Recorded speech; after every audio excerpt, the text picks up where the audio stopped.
This is Proverbs 19 and 29. Judgments are prepared for scorners and stripes for the backs of fools, for the back of fools. First and foremost, I'd like to give all praises, honor, and glory to Yahweh, Bahasham, Yahushai, Bahasham, Rakah, Kodash, double honors to the apostles and elders. Double honors to the apostles and elders of Great Millstone. Salutations to you, all can push the word with truth, sincerity, with charity. Present your bodies a living sacrifice. We are ready to live. Salute you. So I just want to go into this lesson. And yeah, man.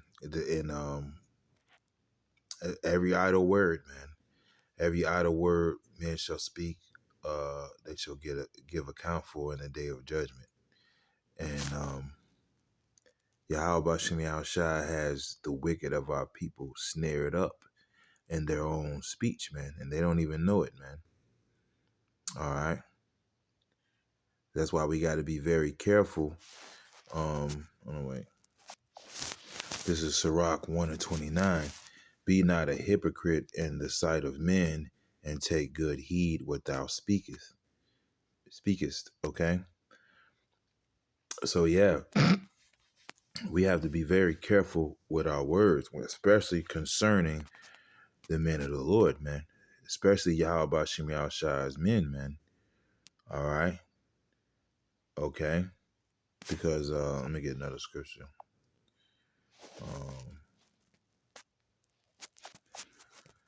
This is Ecclesiastes 10 and 20. Curse not the king, no, not in thy thought. Right. So even having an ill thought towards a man of the Lord can make you enemy of Yahweh Shem Shai, right?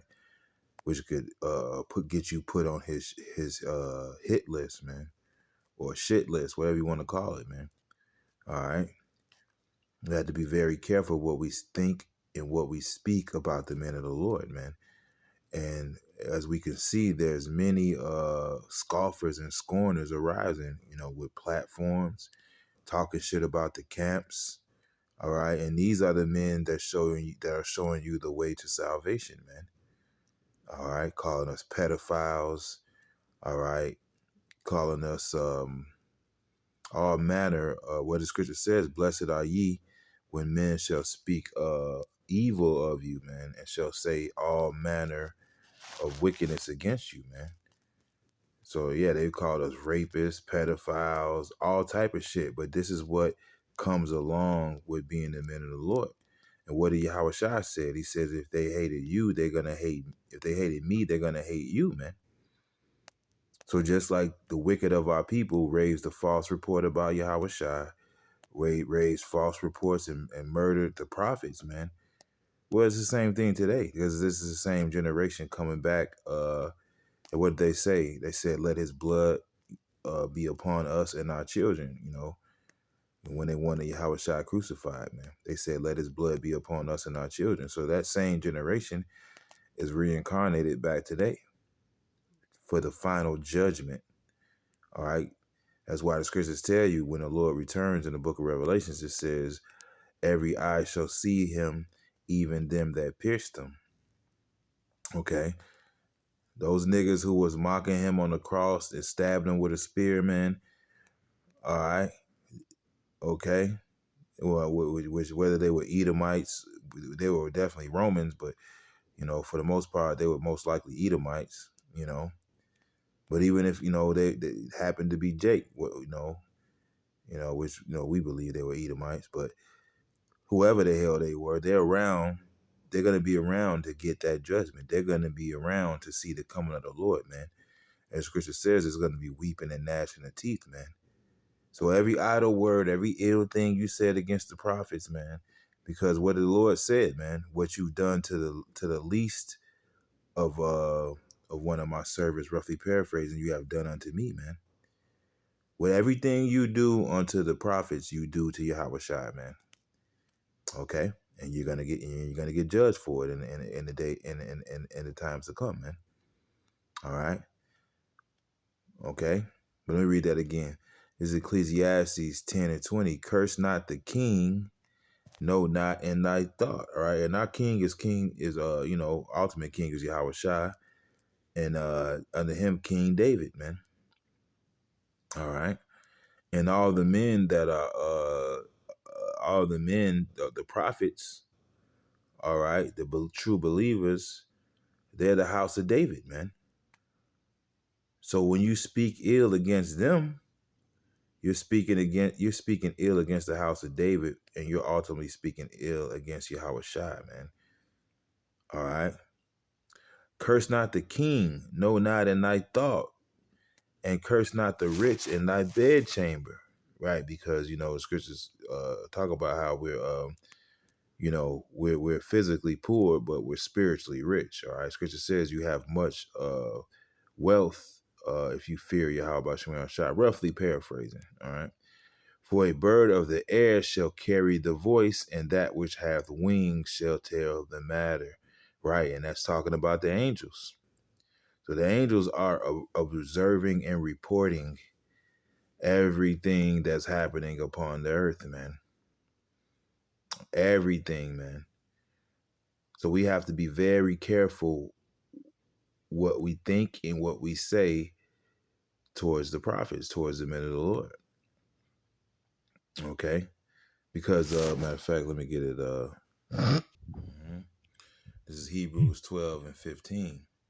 By him, let us offer the sacrifice of praise to Yahweh continually. That is the fruit of our lips, giving thanks to his name. All right. So the things that come out of your mouth are a sacrifice. Okay. You know, as scriptures talk about, keep thy foot when you come into the house of the Lord, and be ready to hear, than to give the sacrifice of fools, man. All right. Roughly paraphrasing, right? Showing you that you can be given the sacrifice of fools with the things you say out of your mouth, man. All right. The words, matter of fact,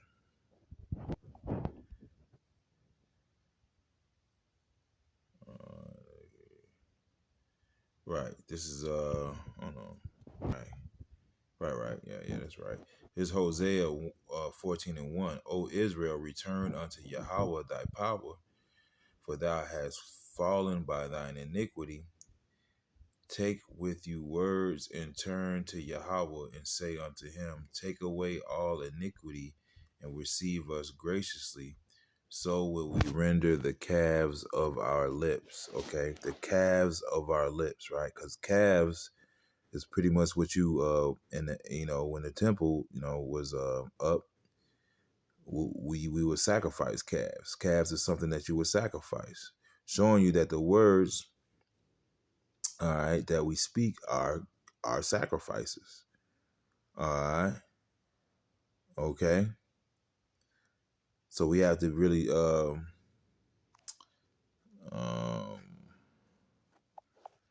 right. This is Wisdom of Solomon 1 and 11. Therefore beware of murmuring, which is unprofitable, and refrain your tongue from backbiting, for there is no word so secret that shall go for naught, and the mouth that belieth slayeth the soul. All right. So the mouth that belieth, man, slayeth the soul, man. All right, because you have millions of Israelites, man, that are going to be counted offenders for their words, man. All right, they have called the prophets pedophiles and all manner of things, man. They're gonna call us, man. The Lord's gonna make sure you niggas build up your judgment that's coming to you, man. And he's gonna. So yeah, we have to be. Yeah, there's no word that comes out of our mouth that's gonna go for naught, man. All right. Matter of fact, eat. Uh, mm, mm, mm, mm. This is Proverbs 18 and 21. Death and life are in the power of the tongue, and they that love it shall eat the fruit thereof. Okay. And they got a saying in the world, you're going to eat your words, man.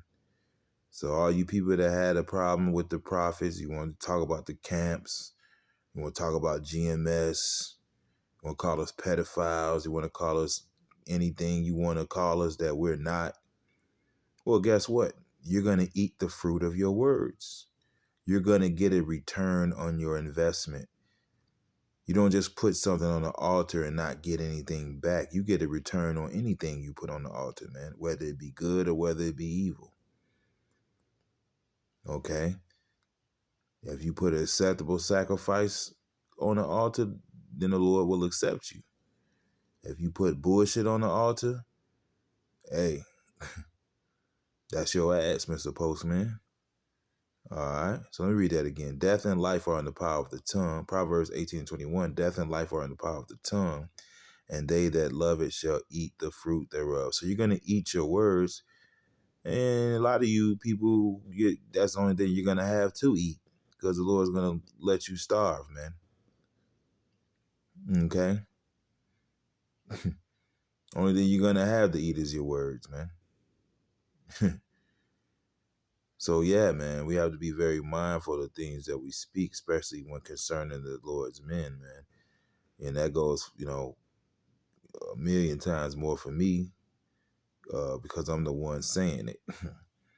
All right, yeah, like the scripture I read, be not a hypocrite in the sight of men, man. All right, and the Lord likens the wicked of our people to a hypocritical nation, man. And he's about to send these 4 sword judgments. He's about to send the so-called white man's armies against you. All hell is about to break loose and it's going to fall on your head, man. Because you're that generation that said, let his blood be upon us and our children. So, yeah, his blood's on your head, man. And all the righteous blood is on your head, man. But, yeah, just a little lesson I wanted to do. I hope there's some edification within it. With that, I'd like to give all praises, honor, and glory to Yahweh, Ba'ashem Yahushua, Ba'ashem Rakak Wadash. Double honor to the apostles and elders of Great Millstone. Salutation to you all, can pushing this word with true sincerity, with charity, presenting anybody's living sacrifice. We are ready to live. Salute you. Shalom, Kwame Asherala, and the Bible Ball.